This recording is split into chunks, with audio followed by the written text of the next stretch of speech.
네, 안녕하세요. 주도현입니다. 오늘 7월 17일 월요일이고요. 이캐시 같이 한번 살펴보도록 하겠습니다. 자, 오늘 거래량이 조금 나오면서 주의 종목으로 지정되어 있는데 최근 흐름이 그렇게 좋지는 않았습니다. 이렇게 1차 상승을 강하게 만들어 놓고 나서 그 상승을 어느 정도 반납하면서 조정을 받고 있는 거죠.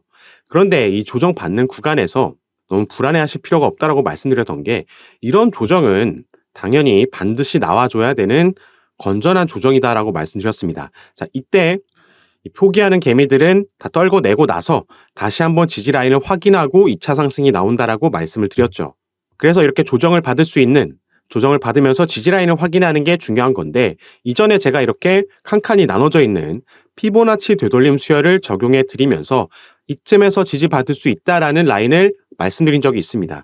그게 바로 이 라인인데요. 자, 일단 이 피보나치 되돌림 수열이라는 건 이렇게 우리가 1차 상승이 끝나고 나서 고점을 확인하고 나면 이 고점 대비 얼마만큼 빠졌는지를 이 소수점으로 표시해주고 있는 겁니다. 그래서 0.236 라인이 고점 대비 마이너스 23.6%가 빠진 라인이고 마찬가지로 0.382 라인은 고점 대비해서 마이너스 38.2%가 빠진 라인이다라고 이해하시면 되는데 자, 통상적으로 이 피보나치 되돌림 수열에서는 이 382 라인과 618 라인이 가장 강한 저항과 지지 역할을 해준다라고 말씀을 드렸습니다. 그래서 382 라인은 뭐 하루 만에 순식간에 뚫렸기 때문에 618 라인 0.4원을 제가 말씀을 드렸던 거죠. 그래서 이 단기 이평선 초록색 라인 살짝 밑에서 지지를 만들 수 있다라고 말씀드렸고 최근에 그런 행보를 보여주고는 있습니다. 약간 618 라인보다 밑에서 지금 이 빨간색 장기 이평선 라인에서 지지받고 있는 걸 확인할 수가 있죠. 그리고 이렇게 3일 연속 하락 마감했을 때는 사실 저번 주에 리플이 2년 넘게 900일 넘게 SEC와 벌이고 있던 이 소송에서 거의 승소와 다름없는 판결문을 받아내면서 전체적으로 시장의 상승을 이끌었는데 자, 이렇게 긍정적인 소식이 있음에도 그리고 최근에 발표됐던 중요한 경제 지표죠. 소비자 물가지수도 시장의 예상치보다 더 낮게 인플레이션 확실히 둔화되고 있는 움직임을 확인했음에도 우리 코인은 비트코인의 4천만 원의 지지를 받지 못하고 밑으로 뚫렸고요. 이 비트코인 관련 코인들 여기서 하드포크된 비트코인 캐시도 마찬가지고 이 캐시도 비트코인 캐시에서 하드포크된 코인이죠. 처음에는 비트코인 캐시 ABC로 나왔다가 리브랜딩 된 게 바로 이 캐시인데 그렇기 때문에 이 줄기 안에서 영향을 받는 겁니다. 그리고 지금 비트코인 관련된 악재가 최근에 하나 들어왔기 때문에 생각보다 상승 흐름에 탑승하지 못하면서 추가 하락이 이어졌다. 그렇기 때문에 우리의 예상보다 조금 밑에서 지지 라인을 만들고 있다라고 보시면 되겠습니다. 그래서 우리는 이 비트코인에 들어온 이 관련된 악재가 얼마만큼 갈만한 악재인지 이 이슈가 어떤 게 있는지 파악해야지 이캐시뿐만 아니라 이게 코인 시장 전체에도 영향을 주기 때문에 우리가 이 부분을 파악하고 그리고 이전부터 들어와 있던 시장의 호재들 뭐 블랙록에 비트코인 현물 ETF 재신청한 게 있었죠. 그리고 피델리티를 비롯한 월가의 기업들이 만든 EDX 마켓도 있습니다. 그래서 이 악재가 빠르게 지나간다면 이런 것들이 다시 힘을 쓸 수 있겠고요. 또 이번 달 말에 있을 이 금리 결정도 어떻게 되느냐에 따라서 시장이 조금 움직일 수 있겠죠. 이런 대외적인 부분과 이 내부적으로 들어와 있는 이슈들 이런 것들을 잘 파악해야지 우리가 어떤 흐름이 나오더라도 거기에 알맞게 미리 짜놓은 시나리오대로 대응을 할 수가 있겠고 충분히 가질 수 있을 만한 2차 상승이 조정 이후에 나올 수 있을 만한 코인은 그 지지라인을 확인하는 것. 그래서 만약에 아직 평균 단가가 높으신 분들은 물타기 타점 잡을 수도 있는 거고 신규 매수를 고려하고 계신 분들도 최대한 낮은 곳에서 이렇게 저점 지지라인을 확인하고 들어가야겠습니다. 그래서 일단 오늘은 이 악재가 어떤 부분인지 같이 한번 살펴보고 영상을 마무리하도록 하겠습니다. 자, 그래서 먼저 이 부분부터 같이 살펴볼 겁니다. 우선 이번 주 수요일 날 소비자 물가지수가 발표됐습니다. CPI가 발표가 됐고요. 다음 날 신규 실업 수당 청구 건수 그리고 생산자 물가지수 PPI까지 발표가 됐죠. 그리고 이 중요한 경제 지표들이 모두 이 시장의 예측치보다 긍정적인 수치가 발표됐습니다. 이전 달 소비자 물가지수 같은 경우에는 4%를 기록했었고 그래서 이번 달 시장의 예측치는 3.1%였죠. 그런데 사실 이 수치가 발표되기 전까지만 해도 대부분의 시장 투자자들은 3.1%보다 높은 수치가 나올 거다. 인플레이션이 둔화되고는 있지만 그 속도가 줄었을 거다라고 예상을 했습니다. 그렇기 때문에 그전부터 약보합 형태를 보이면서 이 관망세를 보이는 와중에도 이 공포 심리가 여기에 있었다라고 볼 수 있겠죠.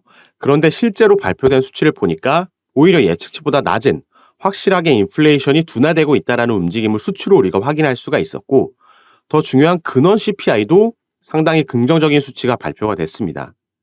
그렇기 때문에 사실 미국의 주식시장 3대 지수 모두 상승 마감을 하면서 반등을 만들어냈는데, 비트코인은 그러지 못했었죠. 통상적으로 미국의 3대 지수 중에서도 나스닥과 커플링화되는 모습을 보여주는 코인 시장인데, 이번에 디커플링화되는 모습을 보여준 이유는 바로 비트코인 개별적으로 악재가 있었기 때문입니다. 그리고 바로 그 악재가 이 부분인데요. 기사 제목에도 나와 있듯이 미국의 CPI 소비자 물가지수가 둔화됐음을 확인했음에도 비트코인은 박스권에서 탈출을 실패했고 오히려 바닥으로. 이게 어디서 나왔냐? 바로 실크로드에서 압수했던 범죄 수익이라는 겁니다. 그래서 이건 연내 매도 예정인데, 이 실크로드에서 압수한 범죄 수익이 작년 11월 달 얘기였죠. 그리고 이걸 이미 올해 3월에 한번 매도를 비슷한 물량을 진행했었습니다.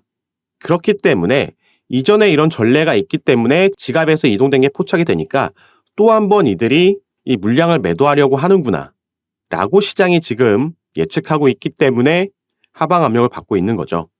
그런데 중요한 건요.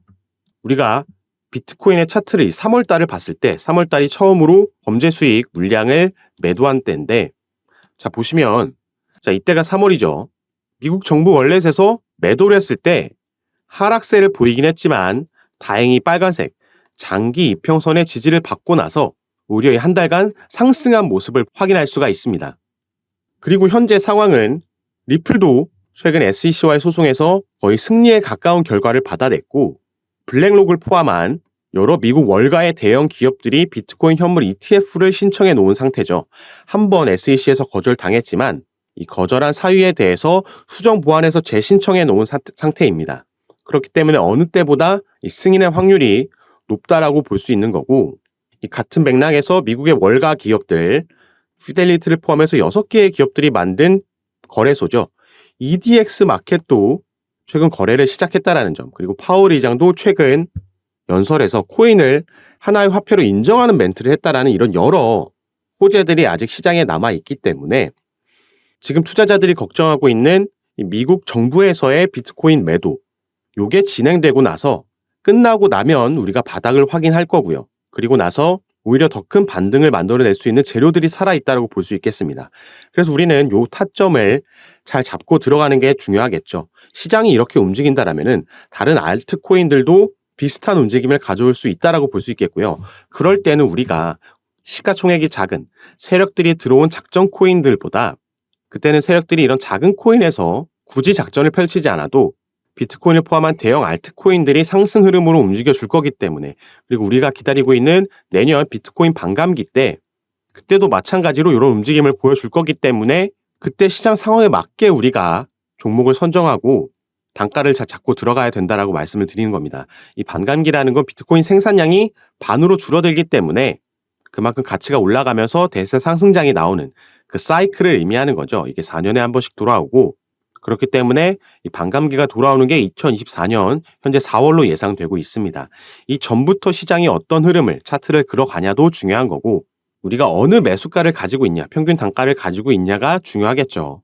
그리고 여기에 추가로 또 한 가지 이슈, 이번 달에 가장 중요하다고 볼 수 있는 미국의 금리 결정이 우리나라 시간으로 7월 27일 목요일 날 예정되어 있습니다.